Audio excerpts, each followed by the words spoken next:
The Frighteners Business Head Office PHO, Barack Hussein Obama. For the Matt Helm spy novel by Donald Hamilton, see The Frighteners, novel. For the Avengers episode, see The Frighteners, The Avengers. The Frighteners. Frighteners ver1.jpg. Theatrical release poster. Directed by Peter Jackson. Written by Fran Walsh. Peter Jackson. Produced by Peter Jackson. Jamie Selkirk. Starring Michael J. Fox, Trini Alvarado, Peter Dobson, John Astin, D. Wallace Stone, Jeffrey Combs, Jake Busey. Cinematography John Blick, Alan Bollinger. Edited by Jamie Selkirk. Music by Danny Elfman. Production Company Wingnut Films 1. Distributed by Universal Pictures 1. Release date July 19, 1996. Running time 110 minutes. 2 countries: United States 3, New Zealand 3. Language English. Budget $26 million. For box office $29.3 million. The Frighteners is a 1996 supernatural comedy horror film directed by Peter Jackson and co-written with Fran Walsh. The film stars Michael J. Fox, Trini Alvarado, Peter Dobson, John Astin, D. Wallace Stone, Jeffrey Combs, R. Lee Ermey and Jake Busey. The Frighteners tells the story of Frank Bannister, Fox, an architect who practices necromancy, developing psychic abilities allowing him to see, hear, and communicate with ghosts after his wife's murder. He initially uses his new abilities to befriend ghosts, whom he sends to haunt people so that he can charge them handsome fees for exorcising the ghosts. However, the spirit of a mass murderer appears able to attack the living and the dead, posing as the ghost of the Grim Reaper, prompting Frank to investigate the supernatural presence. Jackson and Walsh conceived the idea for The Frighteners during the scriptwriting phase of Heavenly Creatures. Executive producer Robert Zemeckis hired the duo to write the script, with the original intention of Zemeckis directing The Frighteners as a spin-off film of the television series, Tales from the Crypt. With Jackson and Walsh's first draft submitted in January 1994, Zemeckis believed the film would be better off directed by Jackson, produced by Zemeckis and funded, distributed by Universal Studios. The visual effects were created by Jackson's Weta Digital, which had only been in existence for 3 years. This, plus the fact that The Frighteners required more digital effects shots than almost any movie made until that time, resulted in the 18-month period for effects work by Weta Digital being largely stressed. Despite a rushed post-production schedule, Universal was so impressed with Jackson's rough cut on The Frighteners, the studio moved the theatrical release date up by 3 months. The film was not a box office success, but received generally positive reviews from critics. Contents: 1 plot, 2 cast, 3 development, 3.1 production, 3.2 visual effects, 4 soundtrack, 5 release, 5.1 box office, 5.2 critical reception, 5.3 accolades, 6 home media, 7 see also, 8 references, 9 external links. Plot: in 1990, architect Frank Bannister's wife, Deborah, dies in a car accident. He abandons his profession and his unfinished dream house sits incomplete. Following the accident, Frank gained the power to see ghosts and he befriends 3 1970s street gangsters: Cyrus, 1950s nerd Stuart, and the Judge, a gunslinger from the Old West. The ghosts haunt houses so Frank can then exorcise them for a fee. Most locals consider him a con man. Soon after Frank cons local health nut Ray Linsky and his wife Lucy, a physician, Ray dies of a heart attack. Frank discovers that there is an entity, appearing as the Grim Reaper, killing people, first marking numbers on their foreheads that only Frank sees. Deborah had a similar number when she was found. Frank's ability to foretell the murders puts him under suspicion with the police and FBI agent Milton Dammers, who is convinced Frank is responsible. Frank is arrested for killing newspaper editor Magda Rees-Jones, who had attacked him in the press. It was actually the Grim Reaper who killed Rees-Jones, despite Frank's attempts to prevent it. Lucy investigates the murders and becomes a target of the Grim Reaper. She is attacked while visiting Frank in jail, but they escape with the help of Cyrus and Stuart, who are both dissolved in the process. Frank wants to commit suicide to stop the Grim Reaper. Lucy helps Frank have a near-death experience by putting him into hypothermia and using barbiturates to stop his heart. Dammers abducts Lucy, revealing that he had been a victim of Charles Manson and his family in 1969. In his ghostly form, Frank confronts the Grim Reaper and discovers that he is the ghost of Johnny Bartlett, a psychiatric hospital orderly who killed 12 people in 1964, before being captured, convicted and executed. Newspaper reports reveal that his greatest desire was to become the most prolific serial killer ever, showing pride at killing more than contemporaries like Charles Starkweather. Patricia Bradley, then a teenager, was accused as his accomplice, although she escaped the death penalty due to her underage status. Lucy resuscitates Frank and they visit Patricia. Unknown to them, Patricia is still in love with Bartlett and on friendly, homicidal terms with Bartlett's ghost, and eventually kills her own mother, who had been trying to monitor her daughter's behavior. Lucy and Frank trap Bartlett's spirit in his urn, which Patricia has kept. The pair make for the chapel of the now abandoned psychiatric hospital, hoping to send Bartlett's ghost to hell. Patricia and Dammers chase them through the ruins. Dammers throws the ashes away, releasing Bartlett's ghost again before Patricia kills Dammers. Bartlett's ghost and Patricia hunt down Frank and Lucy. Frank realizes that Bartlett's ghost, with Patricia's help, was responsible for his wife's death and the number on her brow, and that he is still trying to add to his body count and infamy, even after his death. Out of bullets, Patricia strangles Frank to death, but Frank in spirit form rips Patricia's spirit from her body, forcing Bartlett to follow them. Bartlett grabs Patricia's ghost, while Frank makes it to heaven, where he is reunited with Cyrus and Stuart, along with his wife Deborah.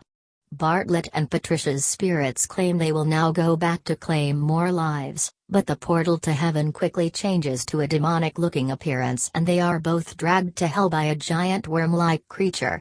Frank learns it is not yet his time and is sent back to his body as Deborah's spirit tells him to be happy. Frank and Lucy fall in love. Lucy is now able to see ghosts as well. Frank later begins demolishing the unfinished dream house and building a life with Lucy while the morose-looking ghost of Dammers is riding around in the Sheriff Walt Berry's car. The sheriff, who is also Frank's friend, approaches him and reveals that the police discovered a huge collection of Ouija boards in Patricia's room. This causes Frank to realize how Johnny managed to come back to the world of the living as Patricia used the Ouija board to bring him back from hell. Frank and Lucy then enjoy their picnic. Cast: Michael J. Fox as Frank Bannister, a former architect turned ghost hunter after the trauma of his wife dying. Although Jackson and Walsh envisioned The Frighteners as a low-budget film with unknown actors, Zemeckis suggested casting his Back to the Future star Fox in the lead role. Fox became enthusiastic about working with Jackson when he saw Heavenly Creatures at the Toronto International Film Festival. 5. Trini Alvarado as Lucy Linsky, a physician that Frank meets. The character is named after Heavenly Creatures star Melanie Linsky, who also cameos in The Frighteners. 5. Peter Dobson as Rylinsky, Lucy's health-obsessed and comically hot-headed husband who dislikes Frank's tactics. John Astin as the judge, a decaying gunslinger ghost from the Old West with a penchant for mummies and firing guns at random. 5. Jeffrey Combs as Milton Dammers, an eccentric FBI agent who has a vendetta against Bannister. A former undercover agent known for his work with cultists, which caused him to sustain multiple massive mutilations and drove him to the brink of insanity. He has a problem with women screaming at him. Jackson opted to cast Combs as Dammers because he was a fan of the actor's work in Reanimator. 6. D. Wallace Stone as Patricia Bradley, inspired by Carol Ann Foggate. Bartlett's mentally ill lover, escaping execution at the time of the original murders as she was underage, who is under strict observation by her mother. Jake Busey as Johnny Bartlett, a mass murderer inspired by Charles Starkweather, sharing the last name of his second and third victims, girlfriend and accomplice Carol Ann Foggate's mother and stepfather Velda and Marion Bartlett. He continues his work in the afterlife, focusing on increasing his body count as a form of competition with other famous murderers. He returns from hell, able to attack the living and the dead, posing as the Grim Reaper. Chi McBride as Cyrus, a gangster who is one of Frank's deceased associates for his ghost hunting business.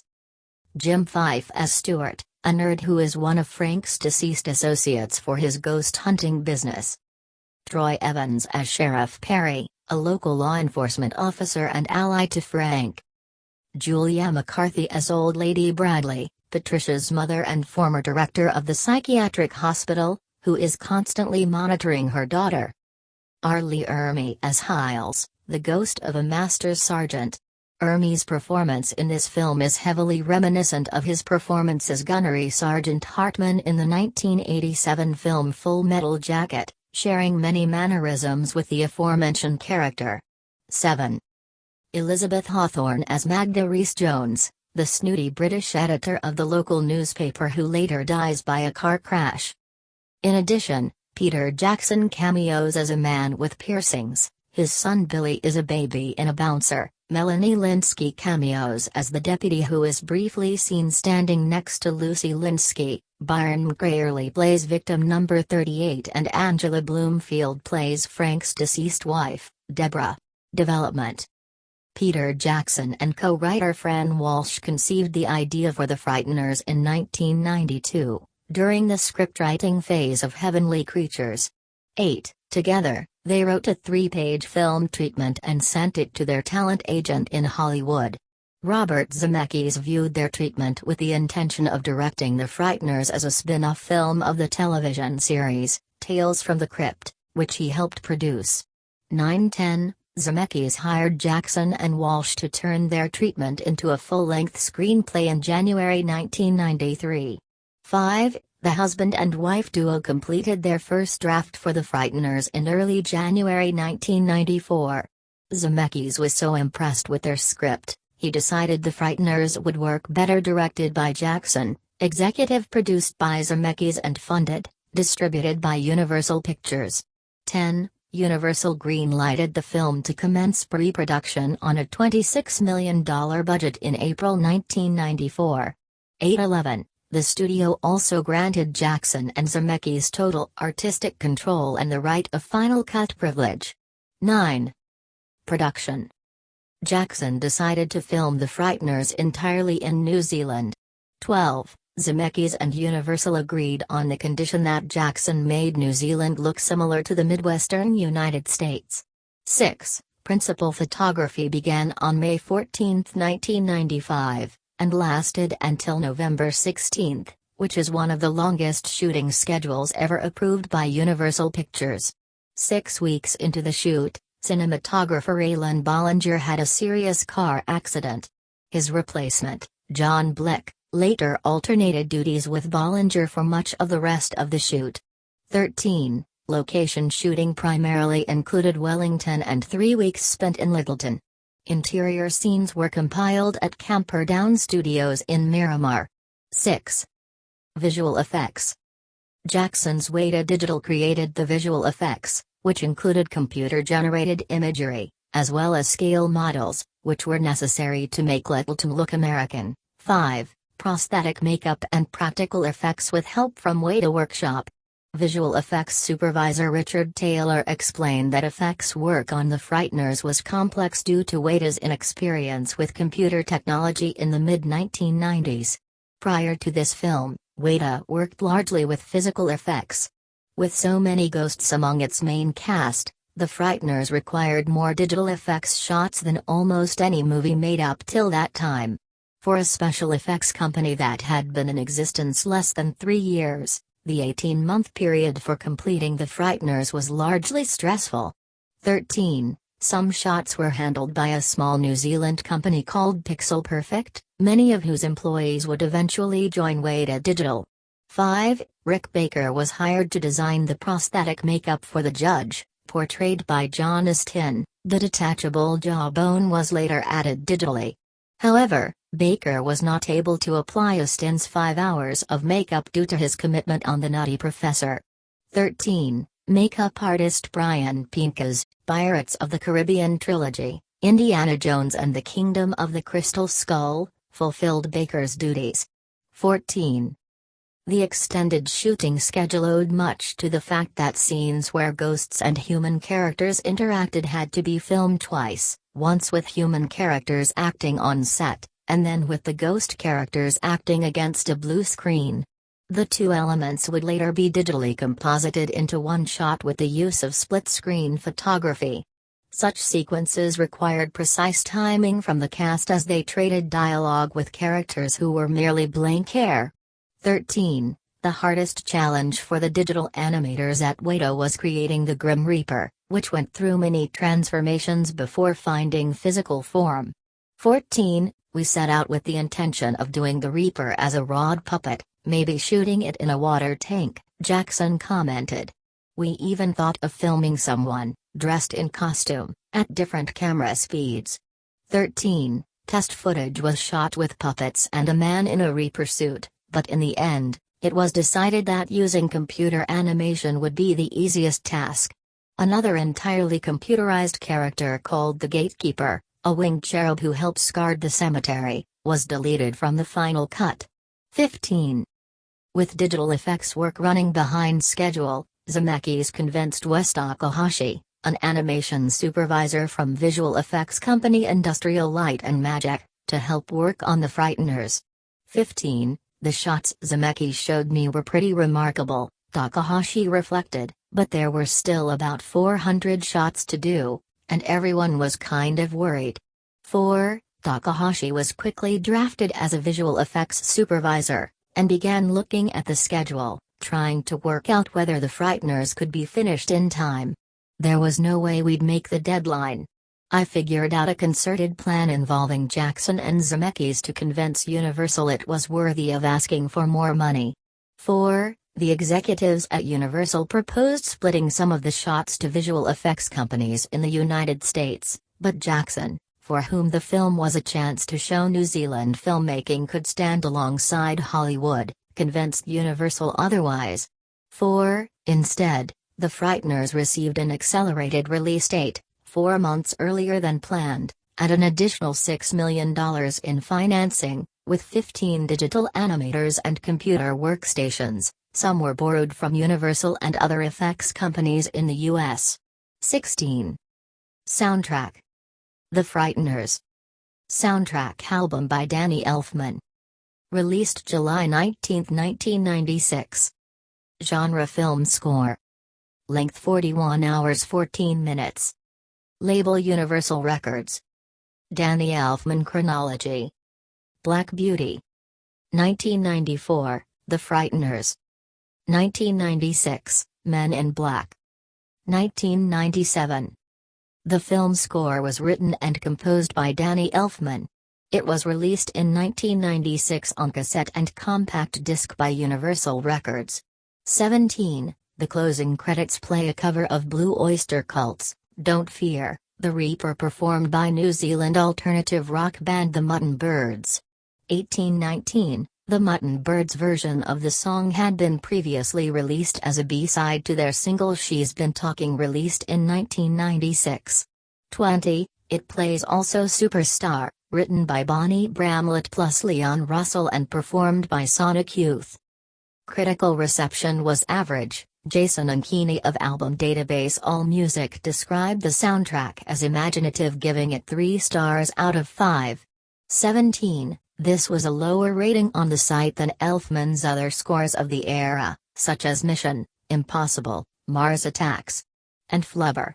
21. The soundtrack review website Filmtracks referred to the album as lacking much cohesion or singular creativity. 22. Professional ratings. Review scores. Source rating. AllMusic link. Filmtracks link. Release. The intended release date was October 1996, but after Universal Studio executives viewed a rough cut of The Frighteners, they were impressed enough to move the release date to their summer blockbuster slot on July 19, 1996. 23. In addition, Universal offered the filmmaker the opportunity to make King Kong, which was not released until 2005. 24. Jackson often disputed the Motion Picture Association of America, MPAA's decision on the film's rating. Aware that he was meant to be delivering Universal a PG-13 rated film, Jackson tried his best to omit graphic violence as much as possible, but the MPA still believed The Frighteners deserved an R rating. 25. Box office.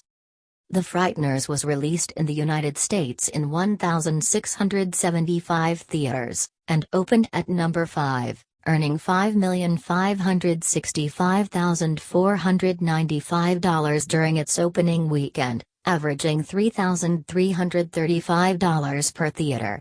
The film eventually grossed a worldwide total of $29,359,216. 26. The Frighteners ended up being a box office disappointment, mostly due to competition from Independence Day. 27. In interviews conducted years after The Frighteners' release, Jackson commented he was disappointed by Universal's ubiquitous marketing campaign, including a poster which didn't tell you anything about the picture. 5. Which he believed was the primary reason the film was not a financial success. 11. Additionally, the film opened on the same day the Atlanta Summer Olympics began. When Jackson realized this and told the studio, they answered, "We don't think so, our research indicates that's not the case." And I just thought, how the hell do they know? There had only ever been 3 Olympic Games held in the United States in 100 years. Jackson acknowledged The Frighteners' tone made it hard to pigeonhole and sell, and his experience on the film made him understand the importance of marketing. 5. Critical reception. Peter Jackson received 2 Saturn Award nominations. As of December 11, 2021, 67% of the 42 reviewers selected by review aggregator Rotten Tomatoes gave the film a positive review, and the average score is 6.2. The website's critical consensus states, boasting top-notch special effects and exuberant direction from Peter Jackson, The Frighteners is visually striking but tonally uneven. 28. Audiences polled by CinemaScore gave the film an average grade of B on an A+ to F scale. 29. Kenneth Turan of the Los Angeles Times stated director Peter Jackson, at home with all kinds of excess in New Zealand, keeps everything spinning nicely, not even losing a step when the mood turns increasingly disturbing. 30. Janet Maslin from the New York Times enjoyed The Frighteners, but walked out the theater with mixed emotions. She commented that Peter Jackson deserves more enthusiasm for expert, imaginative effects than for his live actors anyhow. These lively touches would leave The Frighteners looking more like a more frantic Beetlejuice if Jackson's film weren't so worryingly overcrowded. The Frighteners is not immune to overkill, even though most of its characters are already dead.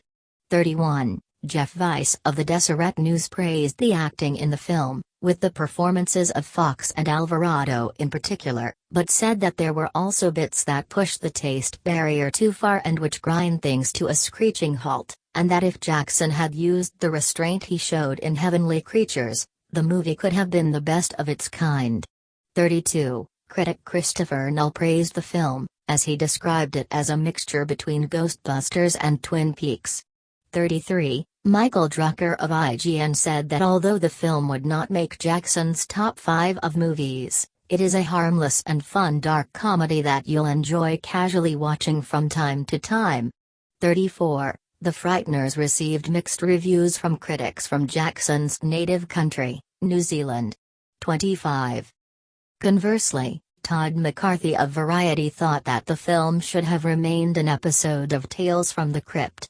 35. Critic James Berardinelli believed that although The Frighteners wasn't a bad film, it was a disappointment, following Jackson's powerful, true-life matricide tale, Heavenly Creatures, and because of that The Frighteners fell short of expectations by being just one of many in the long line of 1996 summer movies. 36. Chicago Sun-Times Roger Ebert gave the film 1 star out of 4, and felt that Jackson was more interested in prosthetic makeup designs, computer animation, and special effects than writing a cohesive storyline. 37. Ebert and critic Gene Siskel gave it a 2 thumbs down rating on their TV show At the Movies with Gene Siskel and Roger Ebert.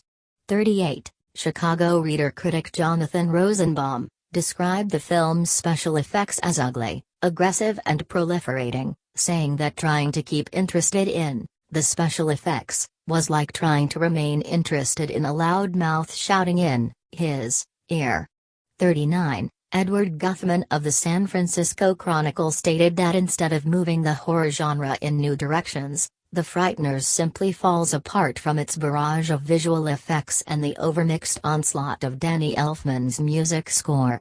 40. The Austin Chronicle's Joey O'Brien said that although the screenplay was practically loaded with wild ideas, knowingly campy dialogue and offbeat characterizations, it switched gears too fast and too frequently that the audience is left struggling to catch up as The Frighteners twists and turns its way unmercifully towards a literally out-of-this-world finale. 41. Accolades. At the 23rd Saturn Awards, the Academy of Science Fiction, Fantasy and Horror Films honored Jackson with nominations for Best Director and Best Writing, the latter he shared with wife Fran Walsh. The Frighteners also was nominated for Best Horror Film, and for its special effects, makeup, Rick Baker, and music, Danny Elfman. Michael J. Fox and Jeffrey Combs were also nominated for their work. 42. Home media. The Frighteners was first released on DVD in August 1998, but included no special features. 43. To coincide with the release of Jackson's King Kong, 34, Universal Studios Home Entertainment issued a double-sided director's cut DVD of the film in November 2005, 44, which featured a version of The Frighteners that was 12 minutes longer. 33. The other side includes a documentary prepared by Jackson and Wingnut Films originally for the Laserdisc release.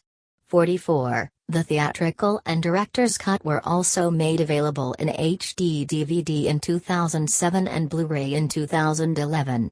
45-46. See also: List of ghost films.